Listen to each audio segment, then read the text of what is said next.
So we are here with I Hate Your Movie air hockey champion, Rick Jonas Evans.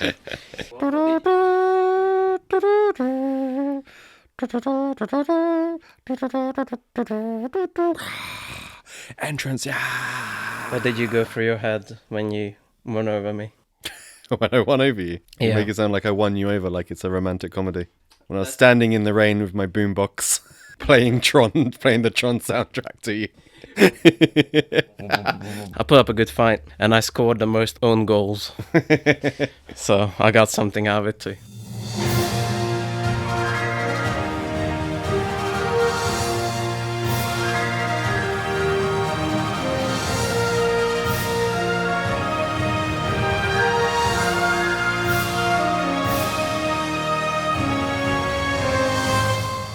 Welcome to I Hate Your Movie. It's a podcast where me and Dan Yo. inflict movies upon each other for entertainment purposes. This week, we watched the South Korean film with a 7.6 IMDb rating and 95% Rotten Tomatoes rating. Cost 8.5 million, it made 98 million. It is, of course, Train to Busan, starring Gong Woo. How many times did you listen to that name pronounced so that you were... I haven't, I'm winging it. Yeah. Yeah. I was just, you're unusually brave about that. I feel like there's only one way to pronounce that. Yeah, there's not many, yeah. Yeah, so this is a South Korean zombie horror film where, I mean, I don't need to explain the plot of a zombie film to you. They're all the same, really. Bad stuff happens, zombies come and kill people, people act like dicks.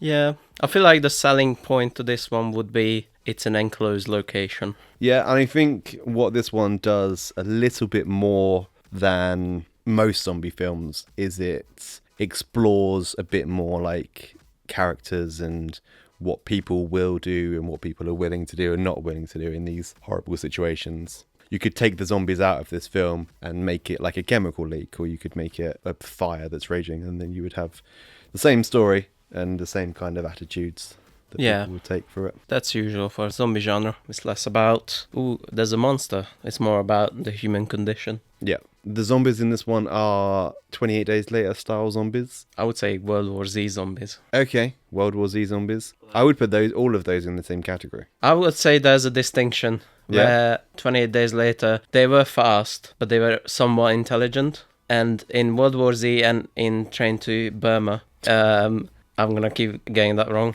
Just to let other people in on the joke. No. Just figure it out. When Dan first originally had the title, he thought Busan was in India. Yeah. So that's what he imagined. So now it's the Train to Burma. You know, it's the Train to Brunei. I just feel like there's a distinction where, yes, 28 Days Later, zombies, fast, they have some sort of intelligence, like self-preservation. But I feel like there is something that turned on with World War Z and in this movie where they're a bit too much. They're a bit too crazy for me. Mm-hmm. Where they're like so crazy that they're willing to hurt themselves constantly over and over again. And I feel like that's just a bit too silly for me. Yeah, okay. I kind of see what you mean. I get 2 points from that. One is like in 28 Days Later, there's the zombies climb things and they move shopping trolleys out of their way, whereas the zombies in this and in World War Z would just run into the shopping trolley and fall over it. And then, like you say as well, like 28 Days Later does a better job of making them animalistic, not crazy. Like like an animal, again, you know, an animal's not gonna bang his head against the glass to try and get to the prey on the other side. It's going to bang its head and then try and figure out a way around it, which is the more 28 Days Later. Yeah. I feel like that's scarier as well. No, I find these zombies scarier. Yeah. Yeah, because there's a relentlessness to it that you know, you can't just hide behind something. Mm-hmm. Do you want my one sentence review? I'm eager to see your one sentence review. So, because when we ended this film, you looked like you were just being kind of tortured. you genuinely looked like someone had sat you down, put matchsticks in your eyes, and forced you to watch like horrible things on the TV, like some kind of mind control torture. Like the Clockwork Orange thing. Yeah. Ah, stop it. My one sentence review is, if they invented tempered glass in South Korea, there would be no zombie apocalypse. Oh my god, so many scenes where the glass breaks, and it breaks like It's like sugar glass. yeah, breaks like sugar glass, like in chunks, which like no glass is doing in public anymore because everything is tempered glass. So usually when you break a glass object outside like a window, it usually cracks but doesn't break. And everything broke in this movie, and it's just weird. There's so many scenes where that was like the pivotal point that they could break through the glass. Most glasses in public, like train windows and public glass doors and things like that, that's most glasses, except in South Korea, I guess. This was the most disappointing movie you ever shown me. Really? Yeah, Most disappointing. So you went in with the highest hopes. And I went in the came out- highest hopes. I came out with the that because two things: South Korean movie, and I'm not totally up to date. So what's your thoughts on the South Korea movie? Well, I'm not totally up to date, but Okay. I constantly hear good things. Okay. And not just the obvious Parasite. Loads of movies. They keep smashing it, the tempered glass. I always want to watch more South Korean films. I just don't know where to start, really. And the second thing was, I'm a real sucker for kind of locked-in movies. Cube. Cube is really good. Cube 2, Hypercube, even better. Did they make a Cube 3? There's a Cube 0. That's the origin film. Yeah. Boo. Well, that's one of the better ones. Now you know what to do with your life. You have to make Cube 3. Cubed. Cubed. People locked in a location, they have to find out what's going on, and they use their logic and brains to get out of a bad situation. And this wasn't really that. No. So, double disappointed. I thought it was a prime opportunity for that. Oh my god, zombies on a train. You can't get off. You can't stop. You have like a really tiny, narrow corridor that you can have to go through. Like, what are you gonna do? Someone get these motherfucking zombies off this motherfucking train. I'd remake this movie. Yeah? Yeah, this is... I know that's not how Hollywood works. They remake already really good films. I can imagine a so much better version of that, you know? Yeah, do it. Yeah, it's too long. I hated the characters.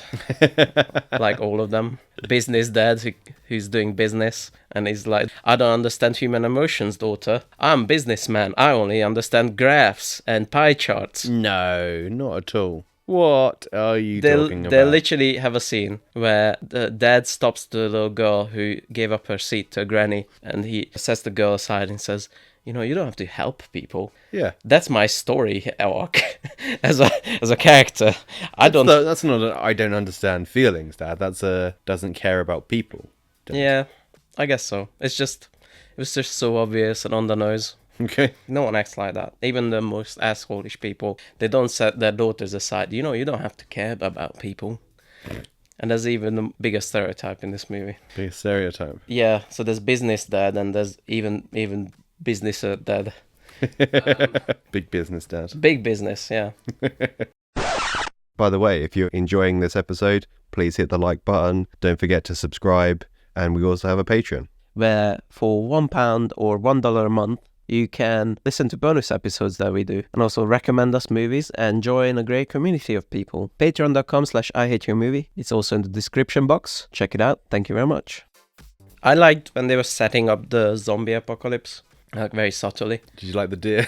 Yeah, the deer was cool. Yeah? Yeah, I like that. You laughed out loud at the deer. I did. I think the deer happens in like the first scene of the film. Yeah. They run over this deer. Yeah. Because the guy gets stopped and he's like, oh, there's a leak in the biotech district. Mm-hmm. The biotech district. Every town has one. Yeah. This next to the red light district. You don't want to mix those two. It hits a deer Yeah. and then drives away. I laughed, but I more laughed because it was surprising Yeah. than funny. It was just a little bit funny. I think there's a thin line sometimes, whether something is scary or funny. Yeah. And that was it. I was walking the line. That very first scene, I was like, oh no. I was like, oh no. Because I went into this film with really high hopes. Oh, me that you were too. going to like it. I must admit, I haven't seen it in a very long time. I think if I had watched it at some point in the last year or two, it would not have been a film I recommended. It was just something I remember as, Train to Busan. It's a cool little foreign film I can show Dan. Yeah, I'm sure it has a lot to say. I do. I'm sh- The movie didn't. I think this is why I called him Business Dad, because after this scene we cut to him in doing business. And he literally just sits down going, business, business, business, sell all stocks, print all the graphs, business. That's not even remotely what happens. That's not. It's a. They were saying so many No. business lingo.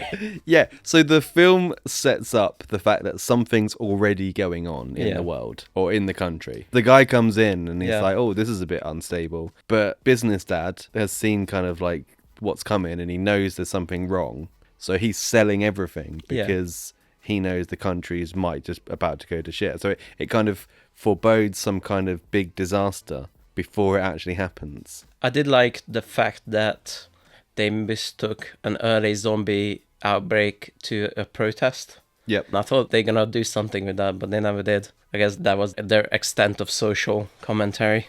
I think my favourite part about the interaction at the start of the film is that it continues for the entire film. Like every now and again, no matter what else is happening in the film, business dad will get a phone call from his like assistant. It's like, hey man, how you doing? I'm still selling these stocks. Did the wire transfer go over yet? I'm being attacked by zombies. I don't care. Sell the stocks. You know what we need? We needed like a J. Jonah Jameson in that role. I don't care. I want pictures of Spider-Man. I don't care. Zombie apocalypse. Give me pictures of Spider-Man. Sell all stocks. Sell all the newspaper. Yeah, so business dad has a daughter. Business dad has a daughter, and it's her birthday tomorrow. Yeah, and what are you gonna get a daughter in 2016? You're gonna get a Nintendo Wii. A Nintendo Wii, which was already really outdated. Oh, when they were doing the business, they say send Kim in, and I half expected Kim Jong-un to come in. It's North Korea. Great It's leader. the wrong Korea. Yeah. Racist. Well, the stakes would be even higher. Imagine that. The state is against you, not just the zombies. So here's another question for you. Why can't business dad's mum take her to Busan? Why has he got to do it? She's literally there to look after the kid. Mm-hmm. Why can't she go? I don't know. Didn't she ask or something like that? No, she doesn't. She's just like, oh no, you should go and take her to Busan. Because she's pushing them to have quality time together. And boy, do they have quality time.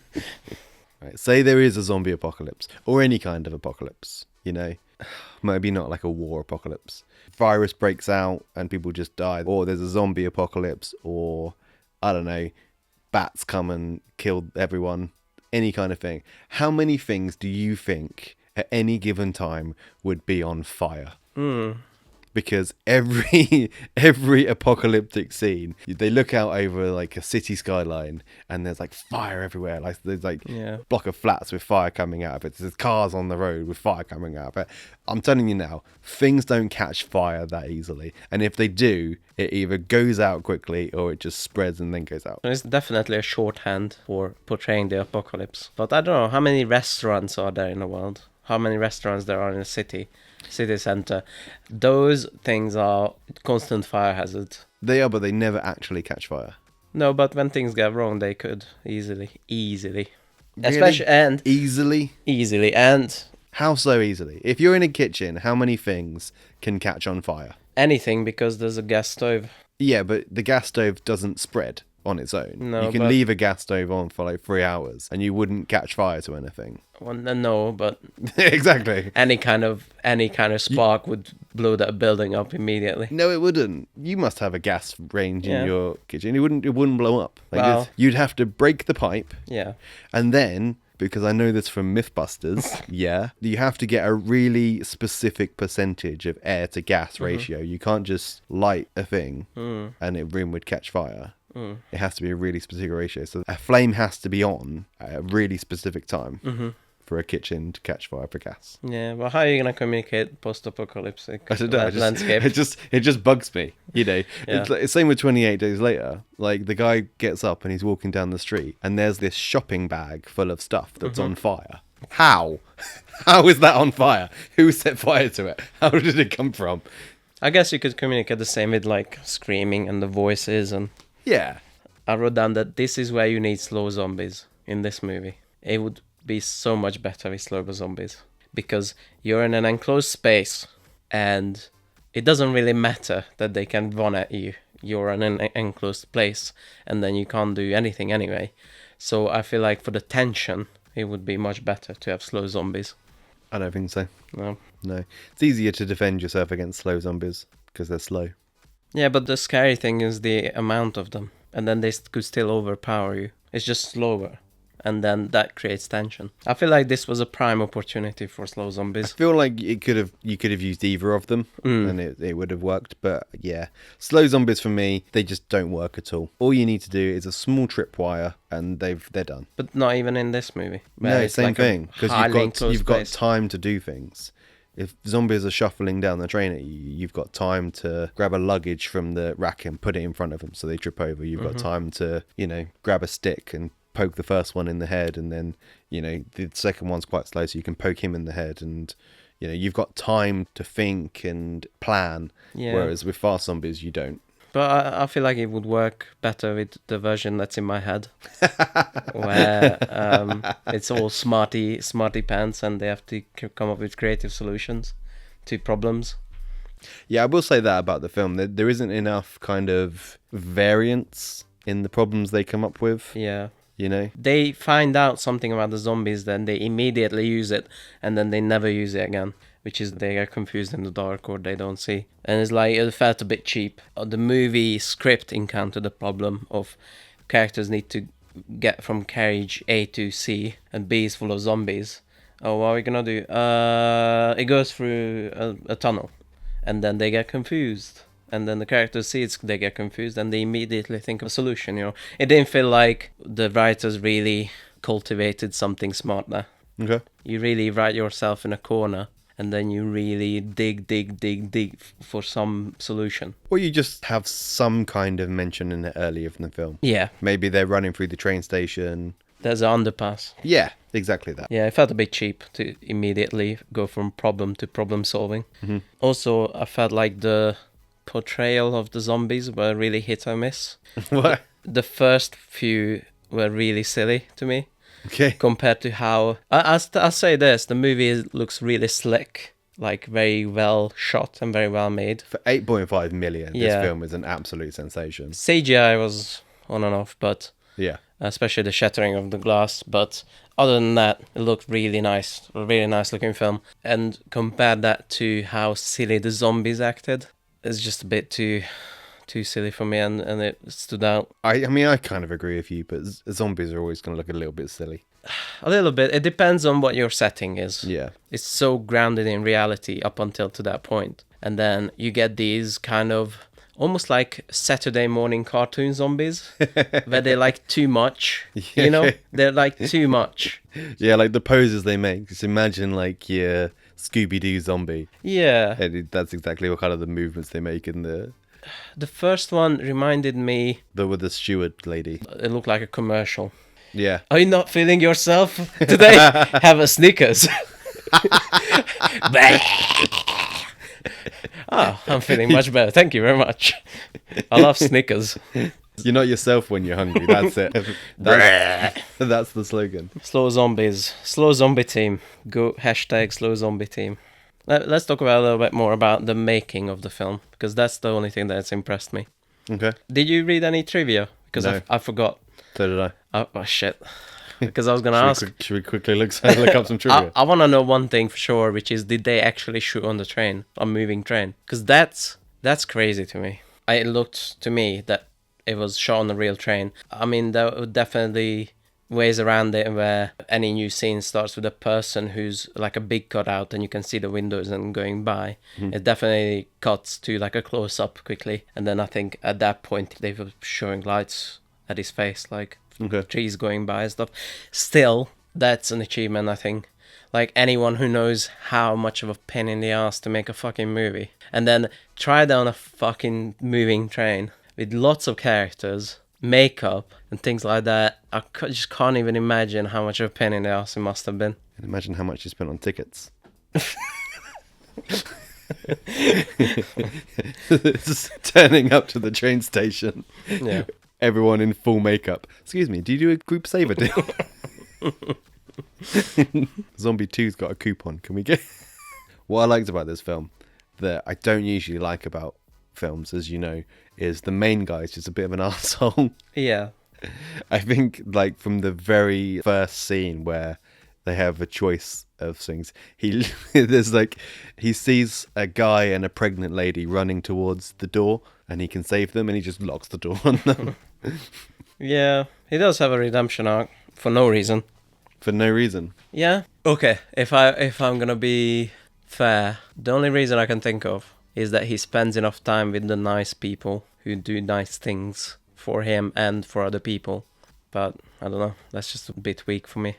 Yeah. Yeah, you needed to have like a scene where he gets really tested. Well, like he really is up to life and death, whatever he does. I think locking the people in the room with the zombies is pretty life and death. Yeah, well, there you go. That should have been the scene where he changes his mind, I think.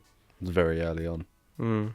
I think it makes sense. I think you start off and he's just in this business world and he doesn't see kind of the consequences of his actions and what his decisions do to other people financially. So he's just Mr. Business. Yeah. And then, like you say, he spends time with actual people. And I think it really comes from a couple of like really key scenes in the film. One where he gets a call from his mother and like she dies over the phone, and you know she turns and you hear her on the phone turn into a zombie. And then there's a second one where he gets a call from his assistant. Yeah. He's updated the spreadsheets and it's not looking good for their financial future. I had the chart upside down, actually. It's going down. Stocks are going down. Revenue is down in everything except healthcare. Yeah. Invest in healthcare right now. But no, because their main investment in the stocks. Yeah. Or like whenever I hear stocks, all I see is the meme. You know, the meme of like the dummy. Oh yeah, the stonks. Stonks. That's the perfect representation of this main character. I can see the thumbnail now of this episode. Yeah, so he phones him up and he says, "Oh, this is our main investment. This is where the outbreak started. Are we responsible?" And you know that makes him think as well. Yeah. So I did write down he shouldn't have invested in zombies so hard. I knew I shouldn't have invested in this zombie thing. I knew it was a bad idea. One of the bits in this film that broke me out of kind of the realism of it, there's quite a few things, but something that didn't make sense to me at all. Right, so they're watching the news. And there's all this footage of like that people are taking on their phones of the zombie outbreak, and you know there's so many bits in it where like somebody's filming it on their phone, and then the zombie runs at them and grabs them and all that kind of stuff. And what doesn't make sense with that at all is if someone's filming that, how did they upload it? You know? Yeah. Is someone using their dying breath to? I must get on YouTube. Yeah. Upload. Oh, it's like a phone with a really shitty security, which doesn't exist really anymore. You know, like a breakable phone. A breakable phone? Yeah, like if that guy dies there and he leaves his phone and a journalist picks it up, or the stretch, I know. But let's say that happened. I thought you meant like the zombies doing it accidentally. Beep, beep, beep, beep. The journalist went there. There was the dead guy there, and he did the face recognition thing. He lifted up the dead guy's head. Face recognition. There you go. That's half his face is missing. Pick up his thumb off the floor. There you go. Do like a mirror. Put a mirror to half of his face that's intact, and then it looked like a full face. But yeah, it didn't make any sense. Yeah. Unless they kind of live streamed it. But then if you live stream it, people don't tend to record it. What's up, guys? Coming at you live from just outside Busan. Be sure to smash that like button. Like this zombie smashed this woman's head.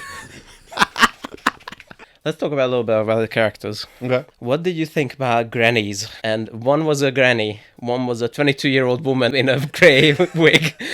I did wonder what the fuck that was about. One was genuinely old and the other one was not old and she was in a wig. Yeah. And then nothing else, no prosthetic, no nothing. No, or she was the most smooth person I've ever seen. It was the most smooth old person. She had a lot of work done. Yeah. She's looking good. Yeah, I didn't like those characters, to be honest. Yeah, possibly because one of them does the stupidest thing imaginable. Mm. For no reason. Yeah, these people don't deserve to live. Yeah, great.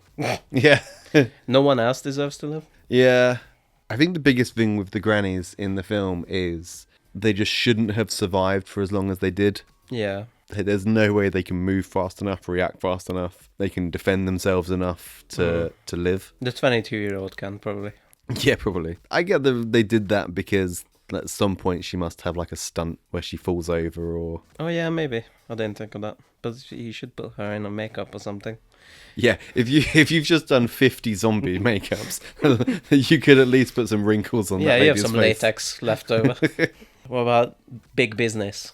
Big business. I had a different nickname. Oh, go nickname Shitty Businessman. Well, that depends on how you mean that. Is it shitty businessman or shitty businessman? He's a businessman who is shitty Yeah. as a human being. Yes. He's a shitty man Yeah. who does business. Yeah, he's big business. He's big business. Big shitty business. big shitty business. He was the most, not just unlikable, but such a character trope and cliche to the max that it was just unrealistic to me. I don't think it was unrealistic. I think you would get people like that. I don't know, it felt too over the top. So when, like, for example, he's trapped in the other car and then there's the question of should they let the other people in? Are they bitten or not? I feel like he should have used his charm and his convincing skills to convince people who are there that, oh, they might be bitten, so don't let them in. But instead he's kind of manic and panicky. Mm-hmm. And I would think that wouldn't be convincing too much. I think it would. I think, that's the thing with panic. It spreads easily. I guess so. And I think if you try to reason with people and explain why something bad might happen, they might disagree. But if you're like, the bad thing is coming, people are like, oh shit. I guess you're right. Yeah. As much as he is basically a comic book villain, Yeah. the scene where they get into the train and they're fine. Every single one of them's fine, and everyone turns on them in a kind of get out. I really like that scene. I thought it was clever. It was a bit too quick for me. Bit too quick. I like the turn of all the people. Well, most of the people in that carriage were extras. It was just Yeah. big shitty business, and the old The decision maker was the steward. The guy who was, can I have your ticket, please? What are they called? Ticket inspector man. yeah train inspector. Train inspector. Is that it? No, it is now. It feels like a train inspector, someone who inspects trains. This isn't conductor. No. Well, isn't that the driver? I don't know. Put clown music over this then, feature then.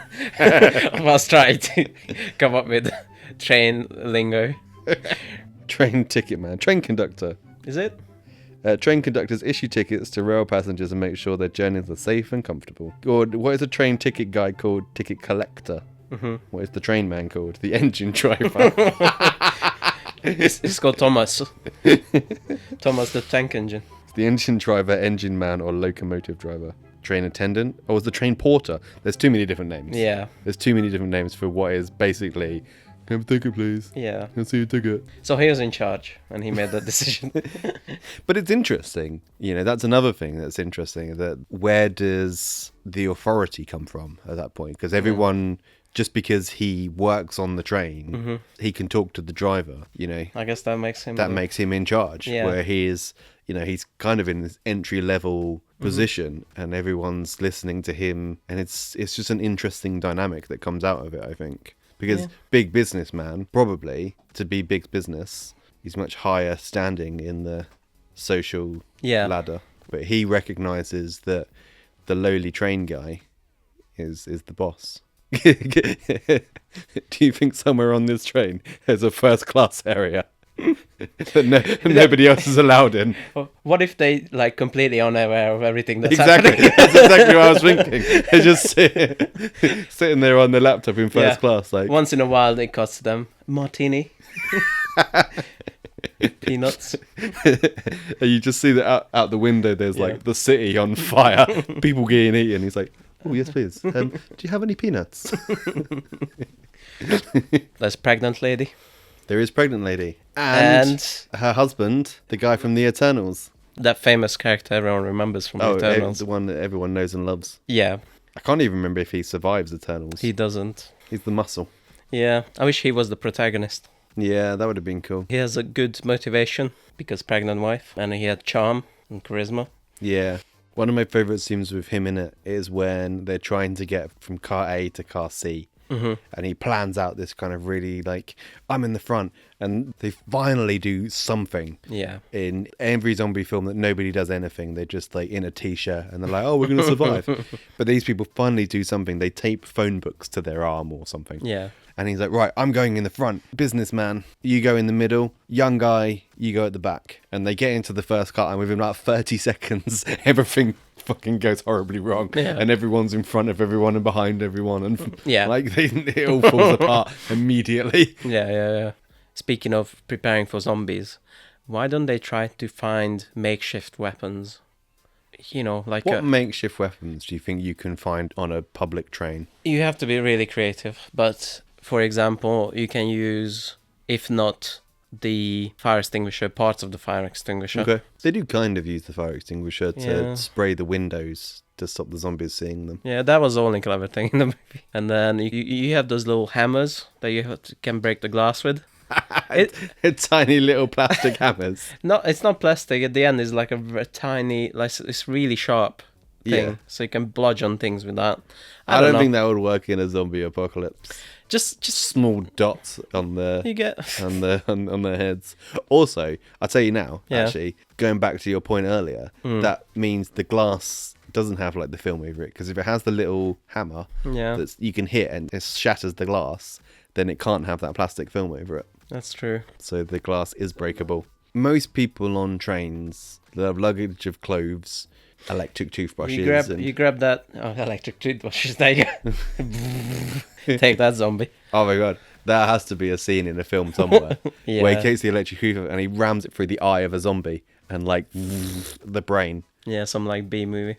Yeah, that doesn't exist. It should exist. In your version of Train to Busan, you have to put that in.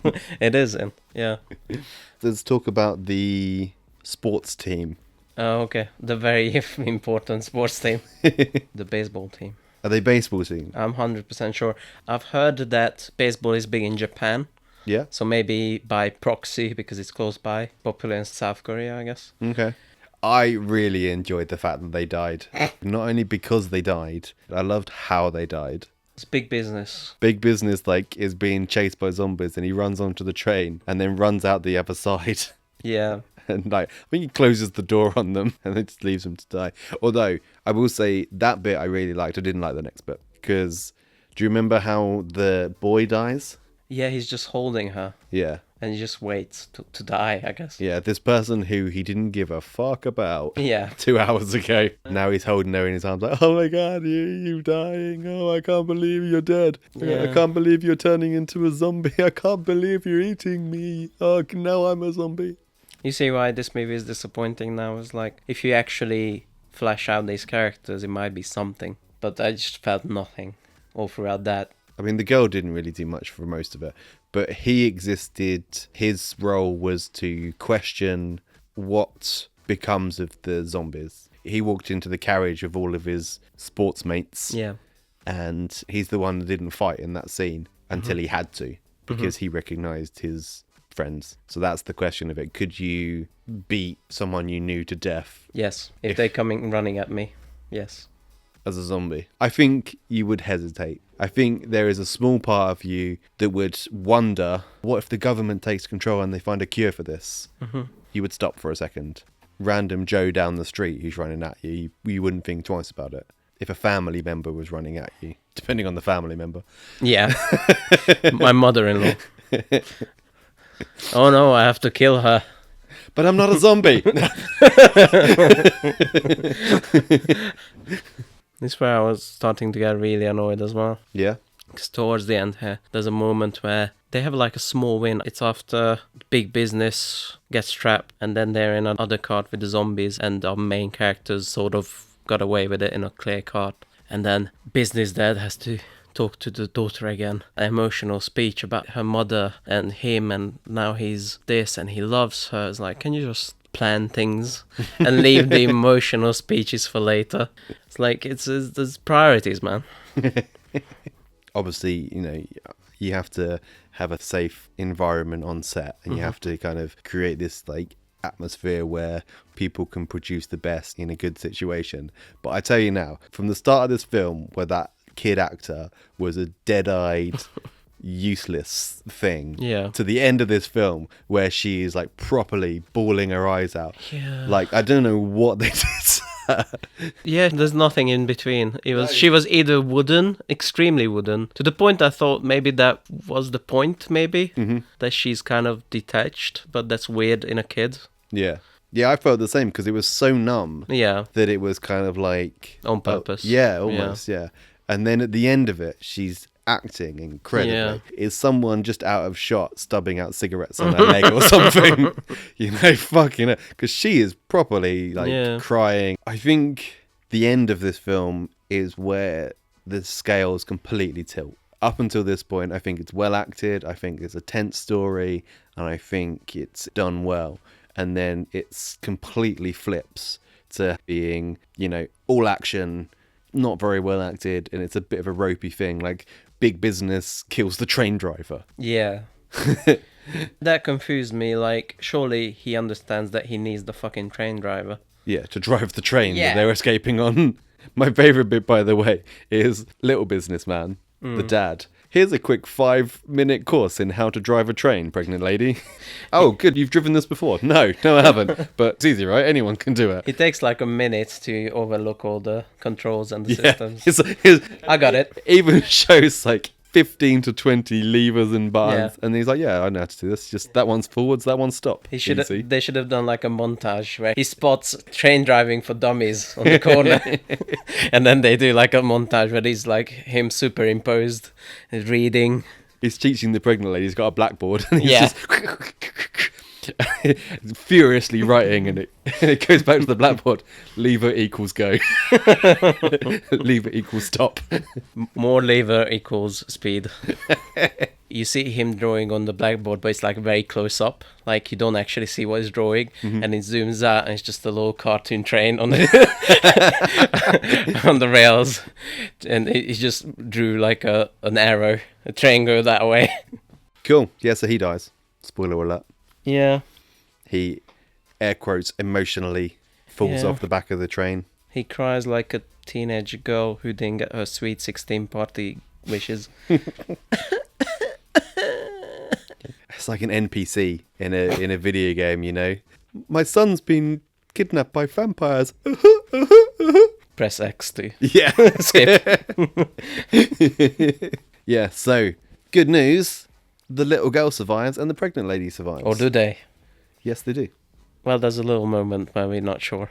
Yeah, they are about to get shot in the face. That's my favorite moment in the film. What, when they're like, shoot the people? Yeah. For a second, I thought it's gonna go real Night of the Living Dead. Oh, have you seen that movie? I think I have, but I can't remember the end. Oh, it's got a really dark end. Okay. And it's like very social commentary-ish, but reportedly by accident. It's in the 60s. Mm-hmm. Last surviving guy is a black guy. You don't put black guys in your movies in the 60s, a protagonist. And he's the last surviving guy. It takes place in a house, and they like, oh, the army comes, and it's like, oh, surrounding the house, and like, oh, look, there's another one, and they shoot him. Yeah, okay. It's like, oh, just drop it on the fire like the rest. Yeah. I thought they're gonna just do like a really dark ending, and I kind of enjoy that. But Yeah. I also enjoy how they get out of it. The army don't know if the people coming are zombies or not, and the little girl starts singing the little song. And I thought, wow, that's a nice way of returning to that idea. It's the song that she was going to sing for her dad in the Dead-Eyed School show. Yeah. Oh, whatever you do, survive. Stay with this lady no matter what. Stay with the pregnant, slow, I mean, what? slightly enfeebled lady. I mean, what else she got? He doesn't know her. What if she's like a really dodgy person? She's a nice person. I think she proves it throughout the film that she's a Okay. nice person. The army on the other side of the tunnel, maybe not. Yeah, they just walk into 28 days later situation. Yeah, that's exactly what I was thinking. We gotta breed. What are you gonna do? Pop that baby out right now. Cool. That was Train to Busan. Cool. Oh, we're going to say goodbye and stuff. Yeah. I was literally just so backing up. And recommendation and rating and Okay, yeah, all that stuff. Yeah, nice.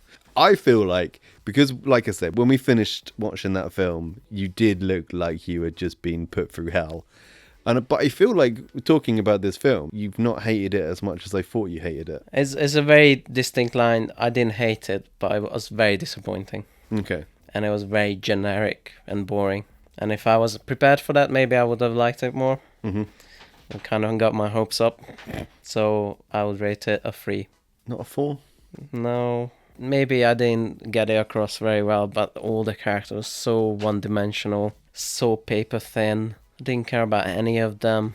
It's just there's so many creative opportunities for creativity with the train and the zombies, and it was tonally all over the place. I respect shooting on a train, but yeah, it's just very like it's like a whoopee cushion. Just let all the air out. I would give it a 5.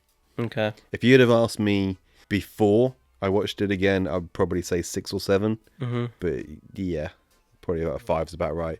5 is the rewatchable line, and I would watch this again a couple of years from now. Right, now it's time for our counter programming.